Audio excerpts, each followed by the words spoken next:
সালামু আলাইকুম। সবাইকে প্রীতি ও শুভেচ্ছা জানিয়ে শুরু করছি আমাদের আজকের সফলতার আড়ালের গল্পের অনুষ্ঠান। আজকে আমাদের মাঝে অতিথি হিসেবে আছেন একজন গুণী ও সফল মানুষ, যার গুণ গুণান্বিত করতে গেলে আমাদের আজকের অনুষ্ঠানে নির্ধারিত সময় শেষ হয়ে যাবে। তাই আমি সংক্ষেপে পরিচয় করিয়ে দিচ্ছি।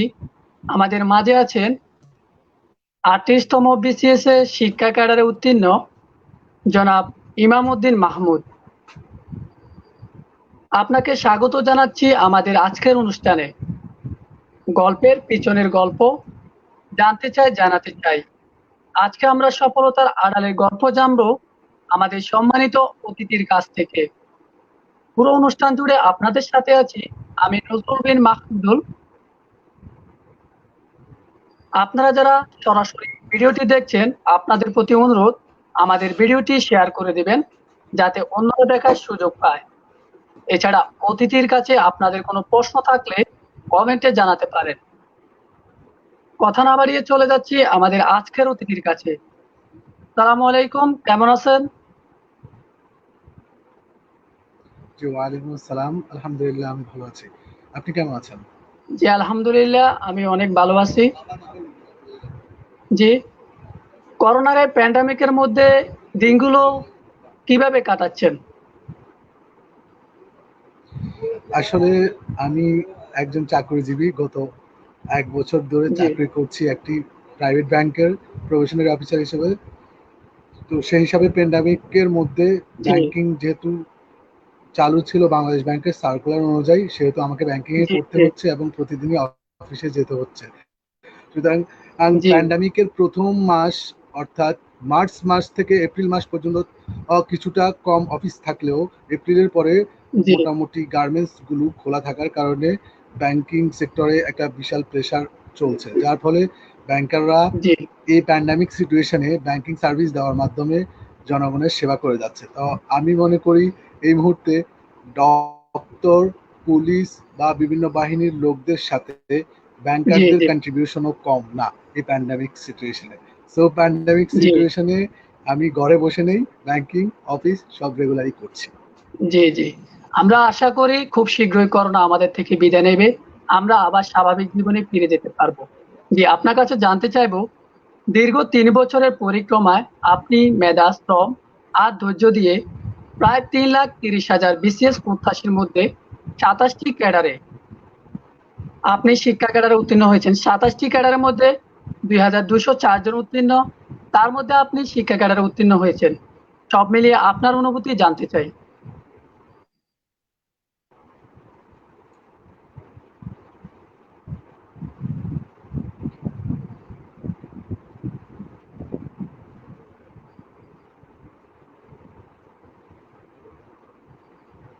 জি, হ্যালো,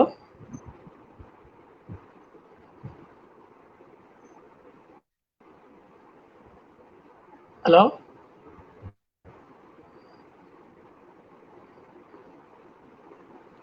আসলে বিসিএস এমন একটা অনুভূতি যা সবসময় অধরার মধ্যে থাকে। যে জি, এই অধরা জিনিসটাকে ধরতে পারে তার অনুভূতি আসলে অবিস্মরণীয়।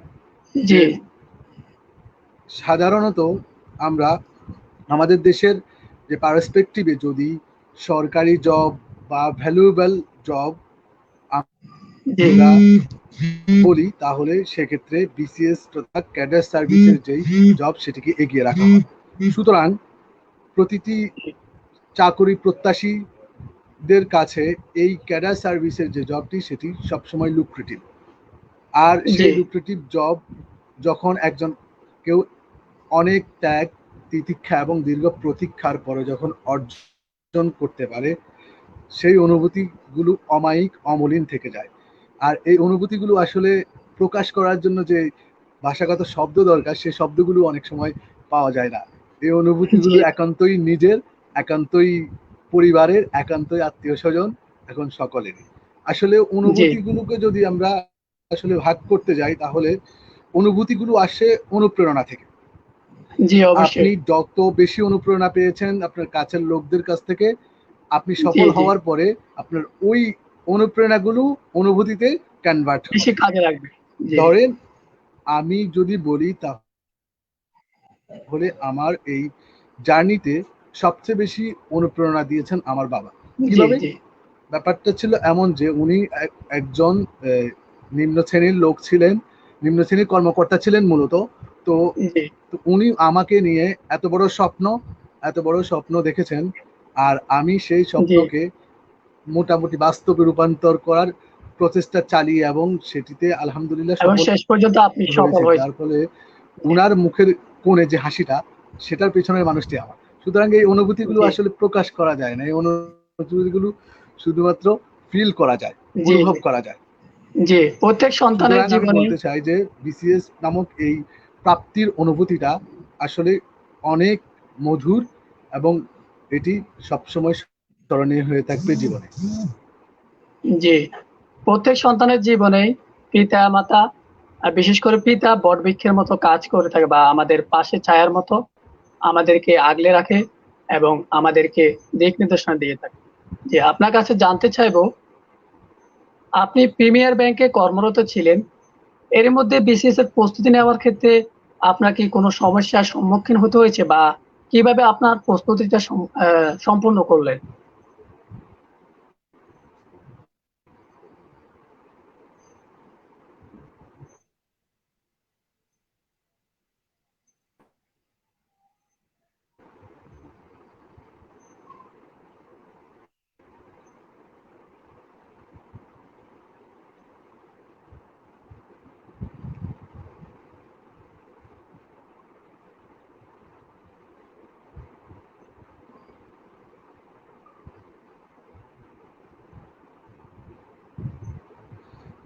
আপনার জ্ঞাতার্থে আমি বলছি, আসলে প্রিমিয়ার ব্যাংকের যেই চাকরিটা বর্তমানে আমি করছি, সেটি মূলত 2019 সালের 1 জুলাই আমি জয়েন করি। কিন্তু প্রিপারেশন যেটা আমি বিসিএস এর জন্য নিয়েছি, তখন আমি কোনো চাকরি করতাম না, তখন আমার মাস্টার্স চলছিল, মাস্টার্সে পড়ি। তো জি, মাস্টার্সে আমি থিসিস নিয়েছি, এছাড়াও আমাদের মাস্টার্সে ইন্টার্ন ছিল। তো ইন্টার্ন থিসিস এইসব বিষয় ম্যানেজ করে, সাথে সাথে টিউশন ম্যানেজ করে পড়াশোনা করার চেষ্টা করতাম। জি, আর ব্যাপারটা হলো এমন যে তখন আমি যখন বিসিএস এর প্রিপারেশন নেওয়া স্টার্ট করি, তখন জি, আমি অনার্স ফোর্থ ইয়ারে ছিলাম। অর্থাৎ আমি যখন অনার্স ফোর্থ জি, ইয়ারে উঠি, তখন থেকে আমি একটু আধটু প্রিপারেশন নেওয়া শুরু করি। অনার্স শেষ হওয়ার পরে আমি ফুল পেজে এই জার্নিটাকে স্টার্ট করি, এবং আহ, ঠিক তার কিছুদিনের মধ্যেই 2017 সালে 38তম বিসিএস এর সার্কুলার পড়ে। 38তম বিসিএস এর সার্কুলার যখন দেয়, ঠিক তখনই জি, আমি মাস্টার্সে উঠি, এবং আমার আর ক্লাসও চলতে থাকে। মাস্টার্সের প্রথম সেমিস্টারের পরে দ্বিতীয় সেমিস্টারে আমাদের ছিল থিসিস এবং ইন্টার্ন, জি, আদার্স যে কোর্সগুলো তার সাথে। তো আমাকে প্রতিদিন ইন্টার্ন করতে হতো, তারপর হচ্ছে থিসিসের জন্য কাজ করতে হতো, অ্যাট দ্য মিন টাইম আমাকে পড়াশোনাও করতে হতো, ইভেন টিউশনে মেনটেন করতে হতো। তো আমি যেটা বলবো সেটা হচ্ছে গিয়ে, আমি রেগুলারিটি মেনটেন করার চেষ্টা করেছি। অর্থাৎ জি, আমি প্রতিদিন কত ঘন্টা পড়েছি ব্যাপারটা এমন না, ব্যাপারটা হলো আমি 10 ঘন্টা হোক। অর্থাৎ আমি যেটা বলতে চাচ্ছি সেটা হচ্ছে গিয়ে, বিসিএস এমন একটা বিষয়, এমন একটা প্রস্তুতির বিষয়, যেটা হচ্ছে আপনাকে লেগে জি, থাকতে হবে, রেগুলারিটি মেনটেন করতে জি, হবে, অবশ্যই। আপনার একটা স্ক্যাজুয়াল বেসড পড়াশোনা করতে হবে। জি, আপনাকে একদম আপনি এই 10 দিন খুব বেশি পড়লেন, আবার 5 দিন শুয়ে থাকলেন, এরকম যদি গ্যাপ হয়ে যায়, তো সেক্ষেত্রে তারপর হচ্ছে মানে যে প্র্যাকটিস গুলো নষ্ট হয়ে যায়। এবং জি, কারণ এটা একটা বিশাল সিলেবাস হওয়ার কারণে আপনাকে বারবার সবসময় কিপ অ্যান্ড টাচে থাকতে হয়। তো আমার ক্ষেত্রে জি, যেটা হয়েছে, আমি ওই সবসময় কিপ অ্যান্ড টাচে থাকার চেষ্টা করেছি, এবং ওই বিষয়গুলো মাস্টার্সের থিসিস এবং ইন্টার্ন বাদে আর যে সময়টুকু পেয়েছি, সেটুকু আমি ইউটিলাইজ করার চেষ্টা করেছি। আর তারই জি, ধারাবাহিকতায় আমি তার রিটেন দিই, এবং রিটেন দেওয়ার অনেক পরে গিয়ে আমি এই প্রিমিয়ার ব্যাংকে জয়েন করি। প্রিমিয়ার ব্যাংকে জয়েন করার 1-2 দিন পরে জি, আমার রিটেনের রেজাল্ট দেয়, এবং তো রিটেনে যখন পাস করি, তখন আমি প্রিমিয়ার ব্যাংকে জব জি, করা শুরু করি। এখন ভাইবার প্রস্তুতির জন্য তখন কি করতাম, তখন ব্যাংকিং করে এসে সন্ধ্যার পরে একটু রেস্ট নিয়ে যতটুকু পারতাম রাত পর্যন্ত আমি প্রিপারেশন নেওয়ার চেষ্টা করতাম। আর ভাইবা এমন একটা জিনিস যেটা হচ্ছে আপনাকে ওই ওই বুকিশ নলেজ গেদার করারকে ইন্সপায়ার করে না। ভাইবার জন্য আপনার প্রিপারেশনটা হচ্ছে কি আপনাকে সবসময় আপ টু ডেট থাকতে হবে, আপনার বিভিন্ন বইপত্র এগুলো পড়াশোনা করতে হবে, ওরকম এটার জন্য কোনো সিলেবাস নেই, সুতরাং আপনি আপ টু ডেট থাকতে হবে। তো আমি চেষ্টা করতাম ব্যাংকিং করে এসে যতটুকু পারতাম আপ টু ডেট থাকার চেষ্টা করতাম। এইভাবেই মূলত আমার জার্নিটা শেষ হয়। অর্থাৎ আমি প্রথম দিকে আমার মাস্টার্সকে হ্যান্ডেল করেছি, ট্যাকেল করেছি, সাথে টিউশন তো ছিলই। দেন যখন আমি রিটেনের পরে এই জবটা হয় ভাইবার জন্য, এভাবে ব্যাংকিং করেই আমি চেষ্টা করেছি এটাকে সময় দেওয়ার জন্য, যার ফলাফলস্বরূপ জি, এটা বলার অপেক্ষা রাখে না যে আপনি প্রিমিয়ার ব্যাংকে কর্মরত থাকার মধ্যেও যে অক্লান্ত পরিশ্রম আর চেষ্টা করেছেন, তার এই ফল এখন বিসিএস শিক্ষা ক্যাডারে উত্তীর্ণ হওয়ার মাধ্যমে আপনি পেয়েছেন। জি, আপনার কাছে জানতে চাইবো, আপনি ঢাকা বিশ্ববিদ্যালয় থেকে অনার্স এবং মাস্টার সম্পন্ন করেছেন। এই ঢাকা বিশ্ববিদ্যালয়ে ভর্তি হওয়ার পিছনের গল্পটি আপনার থেকে জানতে চাই। ধন্যবাদ। আসলে ঢাকা বিশ্ববিদ্যালয় এটিও একটা তখনকার সময় একটা বিশাল অনুভূতি, কারণ আমরা যারা মানবিকে পড়াশোনা করেছি তাদের তো একটাই টার্গেট থাকে যে ঢাকা বিশ্ববিদ্যালয়ে জি, পড়াশোনা করার জন্য। জি, কারণ যেহেতু মানবিকে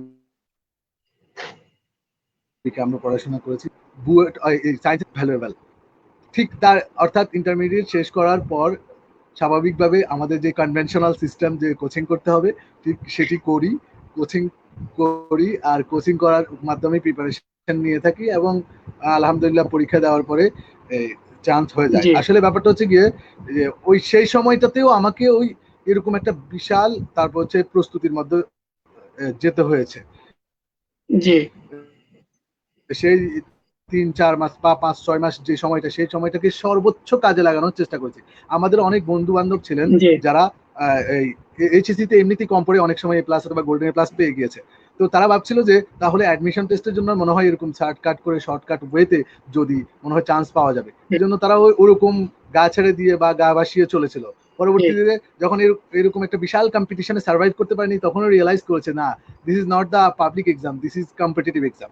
তো ওই জি, কম্পিটিটিভ এক্সামে আপনাকে টিকে থাকতে হলে আপনি এইচএসসি তে কেমন রেজাল্ট করলেন আর কতটুকু পড়লেন সেটা কনসিডার না করে, যেই সময়টা পাওয়া যাবে এই এইচএসসির পরীক্ষার পরে অ্যাডমিশনের আগ পর্যন্ত, সেই সময়টাকে সর্বোচ্চ ইউটিলাইজ করতে হবে।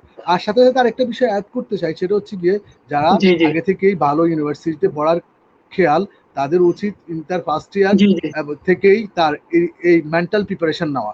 তার জি, এছাড়াও অবশ্যই। তার যে সাবজেক্টিভ বিষয়গুলো যেগুলো যেগুলো থেকে অ্যাডমিশনে এখন আসে, আমি যদি বলি যে ঢাকা বিশ্ববিদ্যালয় এখন রিটেন পার্টও হয়ে থাকে, সুতরাং সে যদি তার একাডেমিক ওই ইন্টারমিডিয়েটে, তাহলে সেক্ষেত্রে সে কিন্তু এই অ্যাডমিশন টেস্টের ওই অল্প কয়েকদিন প্রিপারেশন নিয়ে কিন্তু সে খুব ভালো একটা করতে পারবে না। জি, সুতরাং যাদের এরকম লক্ষ্য থাকবে একটা ভালো ইউনিভার্সিটি, সেটা সায়েন্সের জি, স্টুডেন্টের জন্য যদি বুয়েট অথবা মেডিকেল জন্য হয়, তাহলে তাকে অবশ্যই ফার্স্ট ইয়ার থেকেই তার মাথার মধ্যে এরকম মেন্টালিটি সেট আপ করেই তাকে তার সিলেবাসের পড়াগুলো খুব ভালোভাবে পড়ে যেতে হবে। যদি সিলেবাসের পড়াগুলো ভালো করে পড়ে, তাহলে সে ওই অ্যাডমিশনের সময় বাকি এক্সট্রা কিছু অ্যাড হয় অ্যাডমিশনে, জি, সেগুলো সে খুব ভালোভাবে অল্প সময়ের মধ্যে প্রিপারেশন নিয়ে সে প্রিপেয়ার্ড হয়ে এক্সাম হলে বসতে পারবে বলে আমি মনে করি। সুতরাং জি, জি, অ্যাডমিশন টেস্টটাকে ওই পাবলিক এক্সামের মতো ধরে কেউ যদি চিন্তা করে, তাহলে অবশ্যই সে নিজেকে ঠকাবে আমি বলে আমি মনে জি, করি। যার প্রমাণ আমি আমার বন্ধু জি, বান্ধবদের মধ্যে অনেক ট্যালেন্টেড বন্ধু বান্ধবকে দেখেছি যারা খুব অল্প পড়ে ভালো রেজাল্ট করেছে, কিন্তু এখানে এসে সার্ভাইভ করতে পারে। জি, জি। পাশ্চাত্যের অক্সফোর্ড নামক খ্যাত ঢাকা বিশ্ববিদ্যালয়ে পড়াশোনা করা সত্যি সৌভাগ্যের ব্যাপার। আমাদের একজন দর্শক কমেন্ট করেছে, আমরা কমেন্টটা নিয়ে নিচ্ছি। এমডি মান্নান উনি জানতে চাইছেন, ভাই আপনি বিসিএস এর জন্য কার বই পড়েছেন? বিসিএস এর প্রিপারেশনের জন্য কোন বইগুলো পড়েছেন, এগুলো যদি কাইন্ডলি জানাতেন। এমডি মান্নান আমাদের কমেন্ট করেছে। আচ্ছা, আসলে বিসিএস এর জন্য যদি আমি এখন বইয়ের লিস্ট গুলো কমেন্ট করি বলি, তাহলে এটা হয়তো কোনো একটা পাবলিকেশনকে হাইলাইট করে হয়ে যাবে, এমন একটা পাবলিক প্লেসে হাইলাইট করা বলে আমি বলে উচিত মনে করি না। তবে উনি যদি পার্সোনালি আমাকে ইনবক্স করেন, তাহলে আমি জি, অবশ্যই। যেসব বইগুলো ফলো করেছি আমি ওনাকে ইনবক্সে সাহায্য করতে পারবো বলে মনে করি।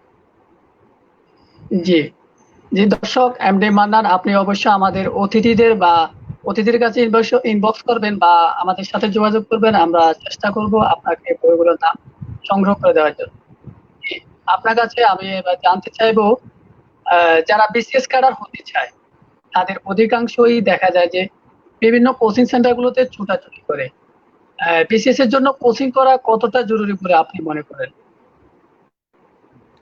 আমি যদি বলি তাহলে আমি যদি আমার পার্সপেক্টিভ বলি, তাহলে আমি কোনো কোচিং সেন্টারে কোনো কোচিং করিনি, ইভেন কোনো কোচিং সেন্টারে মডেল টেস্টও দিইনি, ইভেন কোনো কোচিং সেন্টারে জি, আমি ভাইভা ডেমোও দেইনি। আমি এ, জি, যেটা মনে করি সেটা হচ্ছে, আমি কোচিং জি, সেন্টারের বিরোধী এমনও না, ব্যাপারটা এমন না। ব্যাপারটা হলো গিয়ে, জি, বিসিএস এমন অবশ্যই। একটা প্রসিডিউর, এমন একটা তারপর হচ্ছে প্রসেসের মধ্যে এগিয়ে যায়। আর আপনাকে তার পড়াশোনা করতে হবে। এখন অনেকেই জি, মনে করেন যে অবশ্যই। তিনি যদি একটা একটা স্কেজুয়াল বা একটা টাইট ভালো, স্কেজুয়ালের ভালো। মধ্যে না থাকে, তার পড়াশোনা হয় না। তখন সেই ক্ষেত্রে সে জি, কি মনে করে যে আমি যদি একটা কোচিং সেন্টারের সাথে থাকি, তাহলে তাদের একটা নির্দিষ্ট ক্লাস হবে, কিছু সিলেবাস বেস তাদের পড়াশোনা করানো হবে, যার ফলে আমার মধ্যে জি, এই সিরিয়াসনেসটা কাজ করবে, আমি রেগুলারিটি মেনটেন করতে জি, পারবো বিসিএস কোচিং এর কারণে। সেক্ষেত্রে আমি জি, যদি তিনি মনে করেন যে না, আমার এমনিতে পড়া হচ্ছে না, আমার এমনিতে আমি সিরিয়াস হতে পারি না, তাহলে যদি কোচিং এর প্রেশার থাকে, কোচিং এর এক্সামের প্রেশার থাকে, সিলেবাস কমপ্লিট জি, করার জি, প্রেশার থাকে, তাহলে সেক্ষেত্রে আমি মনে হয় পড়াশোনা করব। তো আমি সেই সকল ক্যান্ডিডেটদেরকে বলবো, হ্যাঁ এই ক্ষেত্রে আপনি কোচিং করতে পারেন। তবে তবে কেউ যদি মনে করেন যে না,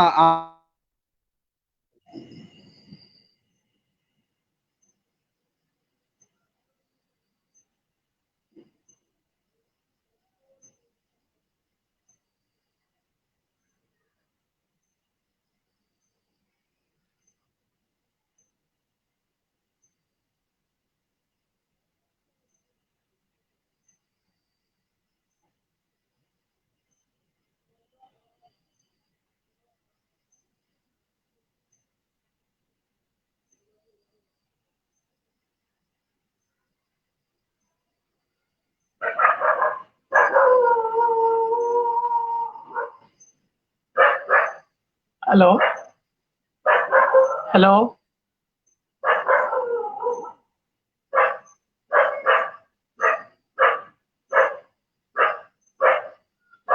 সুপ্রিয় দর্শকবৃন্দ, নেটওয়ার্কের যান্ত্রিক ত্রুটির কারণে হয়তো আমাদের অতিথি এখানে কানেকশনের সমস্যা করতেছে। আমরা অপেক্ষা আছি, উনি আমাদের সাথে আবার যুক্ত হবেন। আপনারা কাইন্ডলি আমাদের সাথেই থাকুন।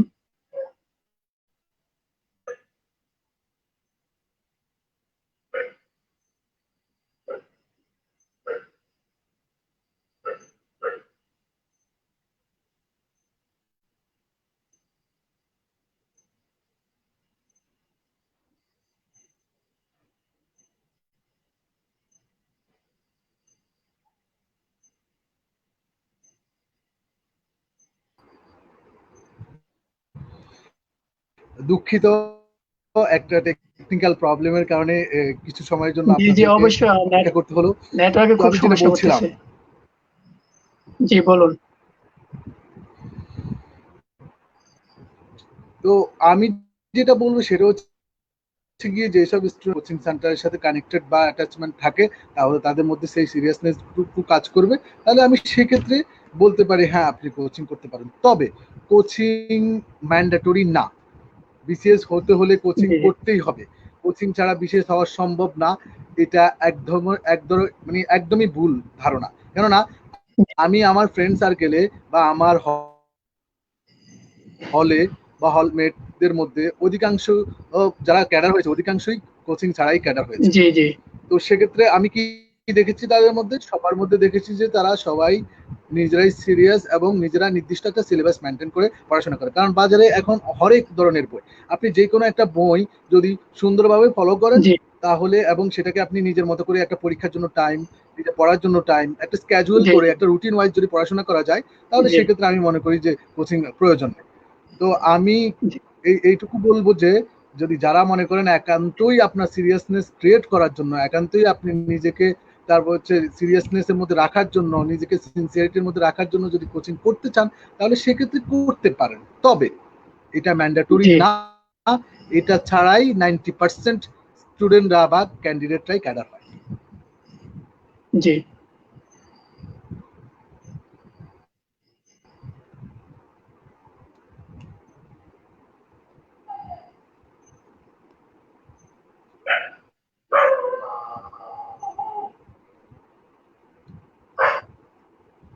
হ্যালো, জি শোনা যাচ্ছে? হ্যালো, আমি শুনতে পাচ্ছি। হ্যাঁ, শোনা নেটওয়ার্কে যাচ্ছে? ডিস্টার্ব করতেছে, আসলে নেটওয়ার্কে প্রচুর ডিস্টার্ব করতেছে। জি, শোনা যায়? হ্যাঁ, শোনা যাচ্ছে, আপনি এখন বলতে পারেন। হ্যাঁ, আপনার মতে কোচিং করাটা সম্পূর্ণ একজন ব্যক্তির উপর নির্ভর করে। উনি নিজেকে কিভাবে মানে কিভাবে তৈরি করবেন, ওটা ওনার নিজস্ব ব্যক্তিগত ব্যাপার।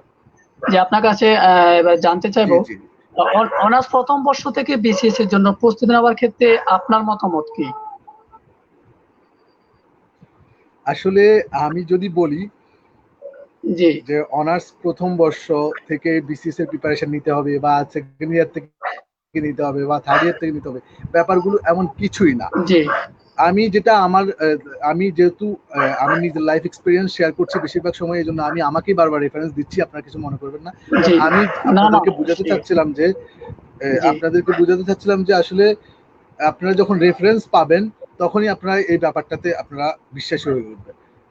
আমি যদি জি পাবলিক ইউনিভার্সিটি স্টুডেন্টদের কথা বলি, তাহলে সেক্ষেত্রে আমি বলবো যে তারা তো মোটামুটি একটা বিশাল কম্পিটিটিভ এক্সামের মাধ্যমে বিভিন্ন পাবলিক তারপর হচ্ছে ইয়াতে পাবলিক জি ইউনিভার্সিটিতে চান্স পেয়েছে, সুতরাং আমরা তাদেরকে ধরে নিতে পারি একটু বেশি মেধাবী, যারা পাবলিক ইউনিভার্সিটিতে চান্স পায় নাই বা সামথিং লাইক দ্যাট। এই আমরা তো স্বাভাবিকভাবে এভাবে অ্যাসেস করে থাকি। হ্যাঁ, এটা টু সাম এক্সটেন্ট এটা জি অনেক ডিফারেন্স আছে। তো আমি যেটা বলি আর কি, এই ক্ষেত্রে যদিও আপনারা ক্লাসিফিকেশন আনা উচিত না, তো আমি একটু ক্লাসিফিকেশন জি আনি, জি একটু ক্লারিফিকেশন করার জন্য। কেন? আমি বলবো যে পাবলিক ইউনিভার্সিটিতে যারা আছে, তারা আমি মনে করি যে তারা খুব আর্লি বিসিএস এর জন্য প্রিপারেশন নেওয়ার দরকার নেই। তবে যারা ন্যাশনাল বা অন্য কোথাও আছেন, তারা যদি আর্লি স্টার্ট করেন, ধরেন সেটা থার্ড ইয়ার বা থার্ড ইয়ার থেকে শুরু করা যায়। তবে ফোর্থ ইয়ার থেকে আর যদি পাবলিক ইউনিভার্সিটি স্টুডেন্টদেরকে যদি আমি বলি, তাহলে যদি প্রিপারেশন নিতেই চাই, তাহলে ফোর্থ ইয়ার থেকে নেওয়াই উচিত। কেন? অনেকেই এই আমার বিসিএস দরকার, আমি বিসিএস দেবো, এটা বলেই ইউনিভার্সিটিতে ভর্তি হয়ে বা কলেজে ভর্তি হয়ে বা অনার্সে ভর্তি হওয়ার সাথে সাথে সে কি করে, বই কেনা শুরু করে এবং সে তুমুল পড়াশোনা করার আর আগ্রহ জি দেখায়। এখন এতে কি জি হয়, সে মাত্র ফার্স্ট ইয়ার অথবা সেকেন্ড ইয়ারে তাকে একাডেমিক যে ডিউরেশনটা শেষ করে সার্টিফিকেটটা গেদার করেই তাকে অ্যাপ্লাই করতে হয়। অ্যাপ্লাই করা থেকে তার প্রথম বিসিএস পর্যন্ত প্রায়, মানে আমি যদি ফার্স্ট ইয়ার থেকে হিসাব করি, তাহলে প্রায় 6 থেকে 6.5 বছর। এখন যে মানুষটি ওই ফার্স্ট ইয়ার থেকে বিসিএস পড়া শুরু করে, সে 6টা বছর ধরে এক ধরনের পড়া পড়তে তার মধ্যে এক ধরনের বোরিংনেস চলে আসবে। একটা সময় হবে কি, সে হঠাৎ করে ওই যে আগে অতিরিক্ত পড়াশোনা করার কারণে এখন ইন্টারেস্ট হারাই ফেলবে, তখন সে অনেক সময় ফল করে। তো আমি আমি মনে করি না যে বিসিএস এর জন্য জি কাউকে ফার্স্ট ইয়ার থেকেই প্রিপারেশন নিতে হবে। তবে আমি এটুকু মনে করি যে আপনার কেউ অনার্সে ভর্তি হওয়ার সাথে সাথে তার স্কিল ডেভেলপমেন্ট করা উচিত। স্কিল ডেভেলপমেন্ট কি ধরনের? তাকে ইংরেজি শিখা, ইংরেজির উপর দক্ষতা অর্জন করা, জি তারপর বিশেষ করে ম্যাথ, যেটাকে আমরা ম্যাথে আমরা অনেকেই দুর্বল থাকি, সে জি ক্লাসের ম্যাথগুলোকে পুনরায় রিকল করা, কম্পিটিটিভ এক্সামের ম্যাথগুলো প্র্যাকটিস করা মাঝে সাঝে। আর তার যে যদি ইউনিভার্সিটিতে হয়, তাহলে অন্যান্য কাজকর্ম এবং তার একাডেমিক পড়ার উপর কনসেন্ট্রেট করা উচিত। এক্সট্রা হিসেবে সে দক্ষতা বাড়ানোর কাজে ইংরেজি এবং অঙ্ককে এগিয়ে রাখতে পারে। তবে কেউ গদবাদ ওই ফার্স্ট ইয়ার সেকেন্ড ইয়ার থেকে সাধারণ জ্ঞান পড়া, বাংলাদেশ আন্তর্জাতিক পড়া অথবা আইসিটি, কম্পিউটার, ভূগোল এগুলো পড়ে সময় নষ্ট করাটা আমার কাছে সমীচীন বলে মনে হয় না। তাহলে জি ইউনিভার্সিটি অথবা কলেজ অনার্স লাইফের যে ডেভেলপমেন্ট, অনার্স লাইফের যে একাডেমিক নলেজ সেগুলো সে বঞ্চিত হবে। দিন শেষে সে একজন বিসিএস ক্যাডার হলেও সে কখনোই একজন পূর্ণ এডুকেটেড পার্সন বা হতে পারবে না, কারণ সে যেহেতু অনার্স মাস্টার্সে ফাঁকিবাজি করছেন অথবা অনার্স মাস্টার্সের পড়াশোনাকে তিনি গুরুত্ব দিচ্ছেন না, তাহলে পরবর্তীতে তিনি কি এই তার বলছে কিছু সিলেবাসের পড়া পড়ে বিসিএস ক্যাডার হয়ে তো উনি দেশ ও জাতির তেমন উপকারে আসবে বলে আমি মনে করি না। সুতরাং তাকে তার একাডেমিক নলেজটাও ভালোভাবে গ্যাদার করতে হবে, সাইড বাই সাইড উনি এটার সাথে কিপ অন টাচ থাকতে পারে। কেন একাডেমিক তারপর হচ্ছে শিক্ষাকে একদমই বাদ দিয়ে তিনি ওই ফার্স্ট ইয়ার থেকে সেকেন্ড ইয়ার থেকে বিসিএস এর MP3 অথবা যে ন্যারো এনভায়রনমেন্ট অফ এডুকেশনের মধ্যে পড়ে যাবে, আর যার ফলে তার যে প্রপার এডুকেশনালাইজেশন সেটা আর হয়ে উঠবে না। তো আমি মনে করি না যে কখনোই ফার্স্ট ইয়ার বা সেকেন্ড ইয়ার থেকে বিসিএস এর ফুল প্রিপারেশন নেওয়া উচিত, বরং দক্ষতা বাড়ানোর জন্য ইংরেজি এবং ম্যাথকে তার সাইড বাই সাইড মাঝে মাঝে প্র্যাকটিস করতে পারেন, আর তার একাডেমিক ক্যারিয়ারের উপর তাকে ফোকাস করা উচিত। যখনই থার্ড ইয়ার শেষ করে ফোর্থ ইয়ারে উঠবে তখন থেকেই তার মেন্টালি প্রিপারেশন নেওয়া শুরু করা উচিত যে আমাকে বিসিএস দিতে হবে। কারণ কেউ যদি খুব ভালো করে 1 বছর প্রিলির প্রিপারেশন নিয়ে থাকে তাহলে সে সুন্দরভাবে প্রিলি উত্তীর্ণ হওয়া সম্ভব আমি মনে করি। 1 বছর যদি সে একদম 1 বছর যদি সে কিপ অ্যান্ড টাচে থাকে, আজকে থেকে যদি সে গুনে গুনে 1 বছর যদি সে কিপ অ্যান্ড টাচে যদি থাকে, একটা মানুষ পড়াশোনার মধ্যে রেগুলার থাকে, তাহলে অবশ্যই সে প্রিলিতে উত্তীর্ণ হওয়ার সক্ষমতা রাখে বলে আমি মনে করি। সেজন্য 4 বছর 5 বছর ধরে পড়ার কোনো দরকার থাকে না। অনেকে আবার বলেন যে রিটেনের জন্য তো অনেক টাইম কম, রিটেনের প্রিপারেশন নিয়ে থাকে। আমি এই সব বলা লোকদের কখনোই দেখি নাই যে তারা রিটেন পড়াশোনা করতে। সবাইও এক ধরনের প্রিলি পড়াশোনা করে 3-4 বছর। আর রিটেনের কথা যদি আমি বলি, রিটেন হচ্ছে এমন একটা প্রক্রিয়া যে রিটেনের সিলেবাস যদি আমরা দেখি, যদি বাংলাদেশ এবং আন্তর্জাতিক, এগুলো মূলত বেশিরভাগই সাম্প্রতিক সময়ে দেশ বা বিদেশে কি ঘটে তার সম্পর্কে অ্যানালাইসিস, তার সম্পর্কে প্রশ্ন হয়ে থাকে বাংলাদেশ এবং আন্তর্জাতিক। আর বাংলা মোটামুটি ইন্টারমিডিয়েট পড়া পর্যন্ত আমরা যে বাংলা সাহিত্য বা বাংলা প্রথম দ্বিতীয় পত্র আমরা পড়াশোনা করেছি, সেই বিষয়গুলোরই মতো কাছাকাছি সেই বিষয়গুলো বাংলা সিলেবাসটা, রিটেনের কথা আমি বলছি। আর তাহলে বাকি আছে ইংরেজি এবং ম্যাথ। ইংরেজি এবং ম্যাথের ক্ষেত্রে যেটা হয়ে থাকে সেটার একটু লং টার্ম প্রিপারেশন দরকার হয়। সেটা হচ্ছে যে আমাদের যে ক্লাস 6 থেকে বা ক্লাস 5 থেকে ক্লাস 10 অথবা ইন্টারমিডিয়েট পর্যন্ত যে ম্যাথের বোর্ড বইগুলো আছে সেগুলো খুবই ইম্পর্টেন্ট। কারণ আমরা যখন ছোটবেলায় ক্লাস 6-7 থাকতাম তখন হয়তো ভালো টিচার পায়নি কেউ, অথবা ভালো স্কুল পায়নি কেউ, অথবা ভালো গাইডলাইন পায়নি কেউ, সিলেক্টিভ কিছু ম্যাথ করে পাস করে এসছে। সুতরাং তাদের সেই পুরোনো ম্যাথগুলোকে আবার সুন্দর করে ম্যাথ শিখে সেগুলো সাইড বাই সাইড করতে পারে। তো আমি মনে করি কেউ যদি বলে যে না রিটেনের জন্য অনেক প্রিপারেশন নিতে হবে, সেক্ষেত্রে আমি বলবো যে রিটেনের জন্য এরকম প্রিপারেশন নেওয়ার দরকার হয় না। কারো যদি প্রিলি ভালো হয়, সে বুঝতে পারে যে না আমি টিকে যাব। প্রিলি যেদিন হয়েছে তারপরে রেজাল্ট দিতে একটা নির্দিষ্ট মিনিমাম 2 মাস 2.5 মাস লেগে যায় বা 1.5 মাস লেগে যায়, সেই সময় সেখানে চেয়ে 2 মাস 5-6 মাস, তারপর প্রিলি রেজাল্ট দেওয়ার পরে রিটেন হওয়া পর্যন্ত মিনিমাম 4 থেকে 5 মাস পাওয়া যায়।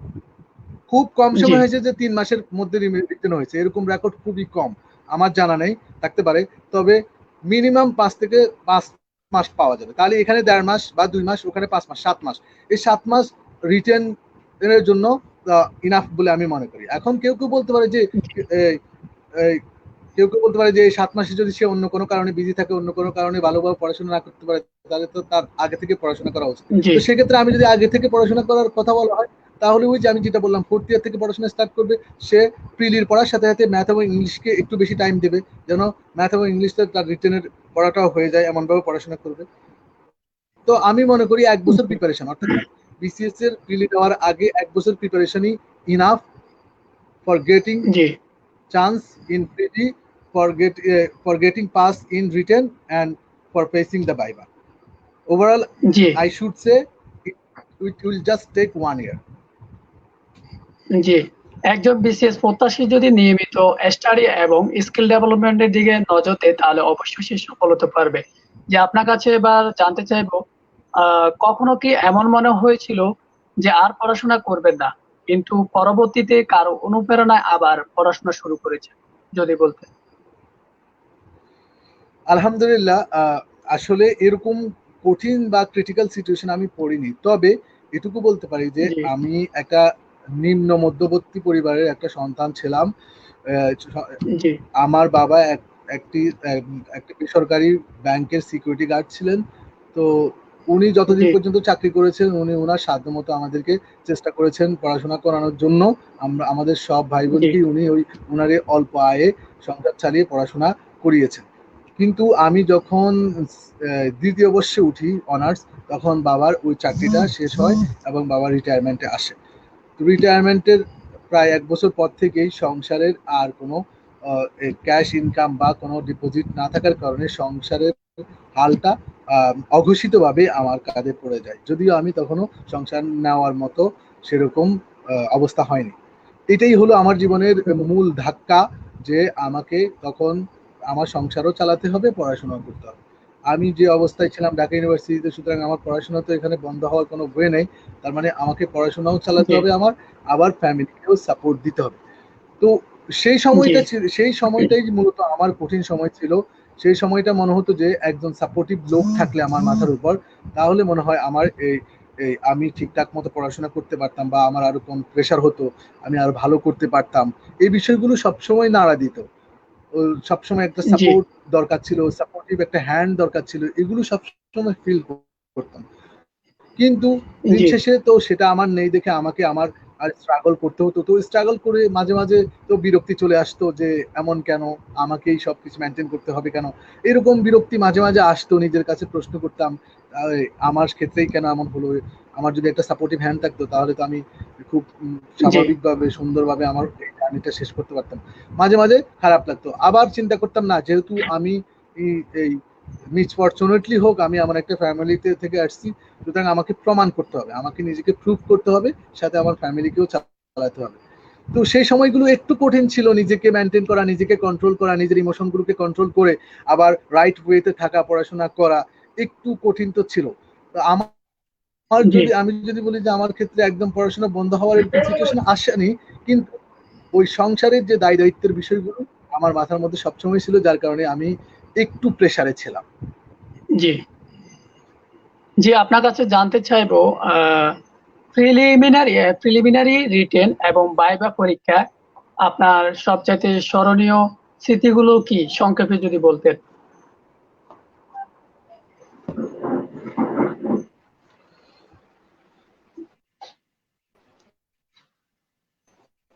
সরি, একটু টেকনিক্যাল প্রবলেমের কারণে আমি একটু একটু টাইপ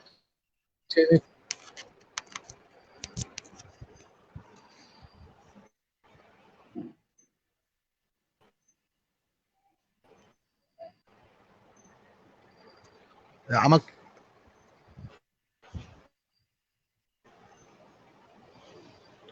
আমাকে কি শুনতে হ্যাঁ পাচ্ছেন? জি শুনতে পাচ্ছি, বলেন। আপনি আমাকে কি শুনতে পাচ্ছেন? হ্যাঁ হ্যাঁ শুনতে পাচ্ছি, বলুন আপনি। আপনি আমাকে কি শুনতে পাচ্ছেন? জি শুনতে পাচ্ছি।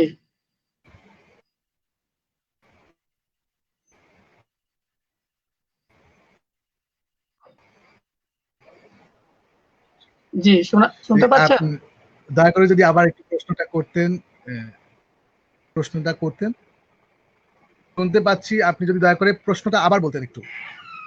জি আপনার কাছে জানতে চাইবো যে প্রিলিমিনারি রিটেন এবং ভাইভা পরীক্ষায় আপনার সবচেয়ে স্মরণীয় স্মৃতিগুলো কি, কয়েকটি যদি সংক্ষেপে আমাদের বলতেন। ধন্যবাদ। আসলে প্রিলিমিনারিতে আমার স্মরণীয় মোমেন্টটা হচ্ছে এই ৩৮তম প্রিলিমিনারি পরীক্ষা যখন আমি দিই, আসার পরে, অর্থাৎ আমি ৩৮তম প্রিলিমিনারি পরীক্ষা মোটামুটি আমরা সবাই জানি একটু সহজ ছিল। তো যখন আহ, আগের কয়েক বছরের তুলনায়, অর্থাৎ ৩৭তম অথবা ৩৬তম তুলনায় একটু সহজ জি ছিল। তো স্বাভাবিকভাবে যখন কোনো কম্পিটিটিভ এক্সাম সহজ হয়, সেক্ষেত্রে আপনাকে বেশি মার্কস সিকিউর করতে হয়, কারণ যেহেতু সহজ অনেকেই পারবে, সুতরাং আপনাকে যদি সেখানে ফাইট করতে হয়, আপনাকে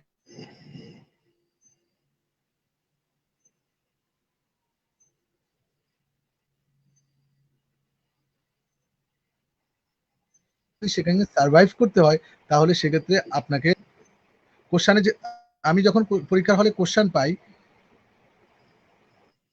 জি তখন কোশ্চেনের যে ধরন দেখেছি আমি বুঝেছি যে কোশ্চেনটা সহজ হয়েছে, সুতরাং আমি একটু বেশি দাগানোর চেষ্টা করেছি। যেগুলো আমার কাছে মনে হয়েছে একটু কনফিউজড সেগুলো হয়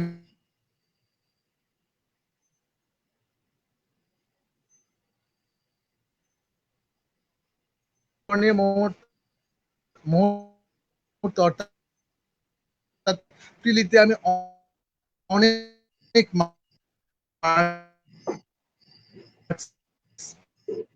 পাবো বলে আমি আশাবাদী ছিলাম। জি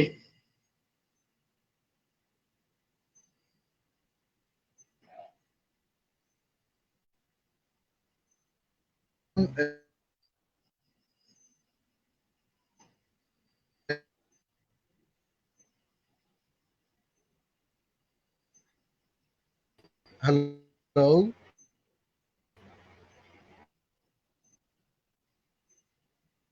জি শুনতে পাচ্ছেন?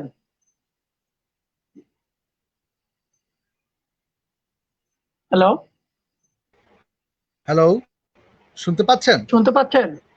শুনতে হ্যাঁ হ্যাঁ পাচ্ছেন? হ্যালো। জি জি নেট, হ্যাঁ এখন শুনতেছি, নেটওয়ার্কে খুব ডিস্টার্ব করতেছে দেখতে। আসলে গ্রামে থাকার কারণে আমি এখন এই রিসেন্টলি নোয়াখালীতে আছি। গ্রামে থাকার কারণে মূলত এখানে নেট আসলে ভালো সাপ্লাই বা সার্ভিস পাওয়া যায় না। এইজন্য এই টেকনিক্যাল প্রবলেম গুলো এখন আসলে ফেস করতে হচ্ছে। বাই দ্য জি ওয়ে, আমি যেটা বলছিলাম, তো রিটেনের ক্ষেত্রে আমি আমার স্মরণীয় মোমেন্ট বলতে যেটা এই স্মরণীয় মানে অর্থাৎ এটা দুঃসময়ের মতোই। অর্থাৎ আমি যখন এই পরীক্ষার দিন প্রথম বেলা পরীক্ষা হওয়ার পর দ্বিতীয় বেলাতে মূলত গণিত পরীক্ষা, তো ওখানে আমার জি যে জ্যামিতি বক্স এবং স্কেল কোথাও হারিয়ে ফেলেছি জি আর কি। জি তো ও আচ্ছা। পরীক্ষার ঠিক 5 মিনিট আগে কোথাও পাচ্ছিলাম না। তো তখন একটা প্যানিক কাজ করেছিল, যে সেটা সবসময় মনে পড়ে আর কি, যে খুব প্যানিক নিয়ে ওই অঙ্ক পরীক্ষাটা দিয়ে মানে গণিত পরীক্ষাটা দিয়েছি। জি জি সবসময় ভাবতাম যে মানে ওইটা আমাকে সবসময় নাড়া দেয়। তো এটা আসলে সুখকর না, এটা হচ্ছে একটা অ্যাক্সিডেন্টের মতোই আর কি। এই হলো আমার স্মৃতি। আর ভাইভাস যদি স্মৃতি বলি, তাহলে আমি আসলে সব স্মৃতি বলবো আমার ভাইভার দিনের। আমার যে বোর্ড ছিল, ওনারা খুবই জি কর্ডিয়াল ছিলেন, এবং আমি প্রায় 27 থেকে 28 মিনিট ভাইভা বোর্ডে ছিলাম। আমার চেয়ারম্যান প্রথম 5 থেকে 10 মিনিট আমাকে খুব সিরিয়াস অ্যাসেস করেছেন। জি তারপর থেকে ওনারা এত রিল্যাক্সেশন এবং আমাকে এত স্পেস এবং রুম দিয়েছেন যে আমি খুব ইজিলি ফেস করেছি। সবচেয়ে মজার ব্যাপার হচ্ছে, আমার স্মরণীয় হচ্ছে, আমি তো তখন ওই চুল কাটিয়ে একটা হেয়ার স্টাইল দিয়েছিলাম। তো সেই হেয়ার স্টাইলটা মূলত কোনো একটা আমেরিকান জি সিঙ্গারের মতো লাগতো। তো আমার ভাইবা বোর্ডে একজন ম্যাম আমাকে জিজ্ঞেস করলেন যে আপনার হেয়ার স্টাইলটা সাথে কোনো একটা সিঙ্গারের মিল আছে বলুন। তো এটা এটা হচ্ছে কি একটা স্মরণীয় মোমেন্ট আর কি, যে জি জি আমার ফেসের সাথে ম্যাম ওই কোনো একটা সিঙ্গারকে রিলেট করতে পেরেছে। এই জি জি এই টুকটাক আর কি। জি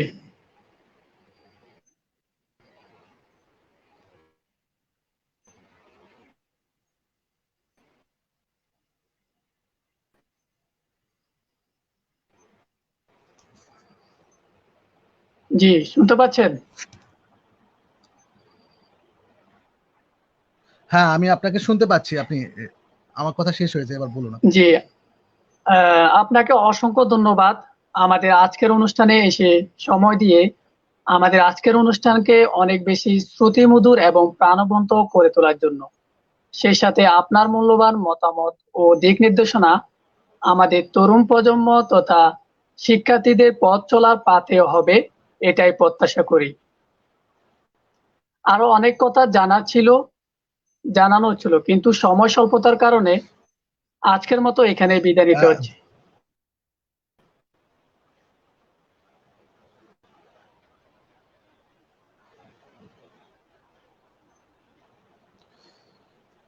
আমি কি শেষ করব? জি জি আপনি শেষ করুন। হ্যালো, হ্যাঁ হ্যাঁ জি জি আপনি শেষ করুন।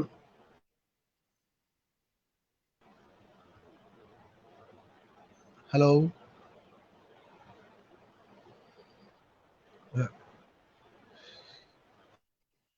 হ্যাঁ, ধন্যবাদ আপনাকে। আপনি এই সফল সফলতার পিছনের গল্পগুলো তুলে এনে আহ, অন্যদেরকে মোটিভেশনের যে কাজটি করছেন এটি খুবই আজ জানা দেয়। তো সেই সংবর্ধনা এতে নিজের পরিবার, নিজের ইউনিভার্সিটির জুনিয়রদেরকে সবসময় মোটিভেট করার চেষ্টা করবা, যাতে করে তারাও তোমাদের অনুজ হতে পারে। তো জি আমি যেটা বলবো সেটা হচ্ছে গিয়ে, নজরুল বিন মাহমুদুল ভাই, আপনি খুব ভালো এবং খুব মহৎ একটা কাজ করছেন। যারা পরবর্তীতে জি এটার জন্য লড়াই করবে বা ফাইট করবে, তাদের জন্য একটা ইন্সপাইরেশন বা একটা মোটিভেশন হিসেবে কাজ করবে, এবং তারা আরো সুন্দর সুন্দর গাইডলাইন পাবে। আশা করি আপনি এই জি অ্যাক্টিভিটিস গুলো কন্টিনিউ করবেন। I wish you all the best. আর আমি সকল শিক্ষার্থী এবং ক্যান্ডিডেটদেরকে বলতে চাই, জি আপনারা যদি বিসিএস আপনাদের টার্গেট হয়, বিসিএস যদি আপনাদের স্বপ্ন হয়, বিসিএস যদি আপনাদের প্রত্যয় হয়, অর্থাৎ আমি 10 দিন পড়লেন আবার 5 দিন পড়লেন, এমন যেন না হয়। সবসময় কৃপান টাচে থাকবেন এবং জি লেগে থাকবেন, ইনশাল্লাহ সফলতা আপনাদের হাতে। আর এখানে সেশনটা শেষ করছি। আর আর আন্তরিকভাবে ধন্যবাদ জানাচ্ছি নজরুল বিন মাহমুদুল ভাইকে। জি ইমামউদ্দিন মাহমুদ, ভাই আপনাকে অসংখ্য ধন্যবাদ আমাদের আজকের অনুষ্ঠানে এসে আমাদেরকে সময় দিয়ে আমাদের আজকের অনুষ্ঠানকে অনেক বেশি শ্রুতিমধুর এবং প্রাণবন্ত করে তোলার জন্য। সেই সাথে আপনার মূল্যবান মতামত এবং দিক নির্দেশনা আমাদের তরুণ প্রজন্ম তথা শিক্ষার্থীদের পথ চলার পাথেয় হবে, এটাই প্রত্যাশা করি। অনেক কথা জানার ছিল, জানানোর ছিল, কিন্তু সময় স্বল্পতার কারণে ইনশাআল্লাহ। আজকের মতো এখানে বিদায় নিতে হচ্ছে। দেখা হবে অন্য কোনো দিন, অন্য কোনো সফল মানুষের সাথে। সে পর্যন্ত সবাই ভালো থাকুন, সুস্থ থাকুন। আর হ্যাঁ, নিরাপদ দূরত্ব বজায় রাখুন, করোনা থেকে মুক্ত থাকুন। ধন্যবাদ সবাইকে। সালামু আলাইকুম।